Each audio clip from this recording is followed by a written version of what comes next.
congratulations sa ating mga Bulacan Brainy Lilith. Samantala, ito po, nakakaaliw mag-alaga ng aso. Ang sarap din minsan turuan niya ng iba't ibang tricks. Magiging times 2 ang happiness niyan dahil kahit wala silang ginagawa, nakakaaliw na. Yan ang kwentong inalam ni Dano Tingkungko.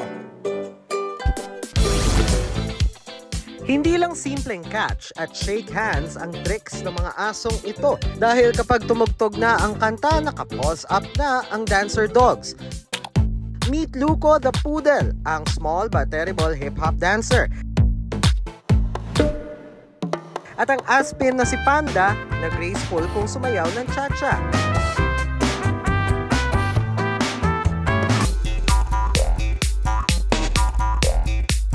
Sa 8 alagang aso ng trainer na si Alvin, ang poodle na si Luco raw ang pinakamaloko, pinakamagaling sumayaw. Si Loco kasi, ang hilig niyang mga labit, tapos pag may gusto siya, sasayaw siya. Yung way niya na nagpapapansin sa akin, so ang ginawa ko, parang ginawan ko na rin ng parang moves na nasasayaw ako, sinasabayan ko siya. Basta't sayawan, game na game si Luco. Pati ang fur dad na si Alvin, napapaindak na rin. Na-discover ko lang talaga sa kanya yung pagsasayaw. So hindi ko talaga siya tinuruan na ganitong gagawin.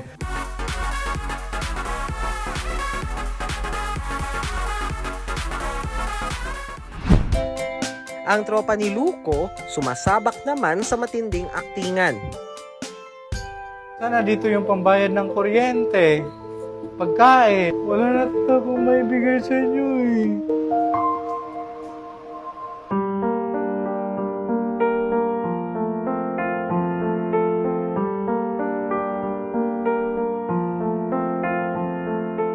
Ano nga? Ano bang problema nito? Halika nga. Lolo, turo mo sa akin. Anong problema? Turo mo sa akin. Anong problema?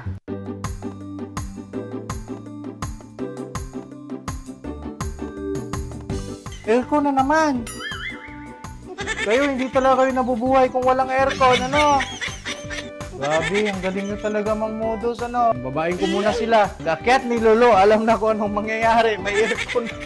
Sumunod kayo kaagad. Pwede namang hindi mag-aircon muna eh.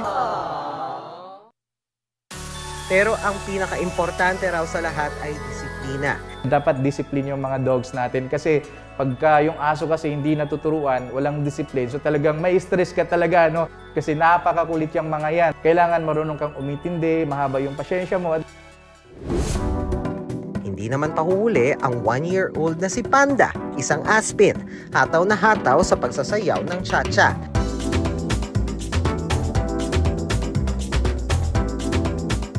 4 months pa lang po siya, tinirin ko na po siyang matutong sumayaw. Una pong tinuro ko sa kanya na mag-step ng sayaw is mag-up po. So, natuwa po ako sa kanya, naka-up po siya, tapos nagba-bounce-bounce. Kung minsan, si Panda pa raw ang nag-aayang sumayaw, pati ang amo napapasabak sa hatawan. Step forward, step backward, at ikot. Active na active po siya, gustong-gusto niya po yung nilalaro ko po siya. Para po kay Panda, parang nakikipag-banding po kami dalawa, nagbabanding po kami. Parang exercise na rin po namin. Espesyal si Panda para kay Denya dahil ang kanyang alaga muntik nang mawala sa kanya. May humihingi po sa kanya nung baby pa siya.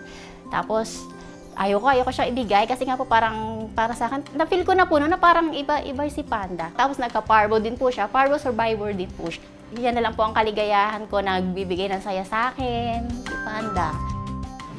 Happiness to the max talaga ang dulot ng fur babies, pero bukod sa tricks, ugaliing i-train din sila para stress-free ang pamilya.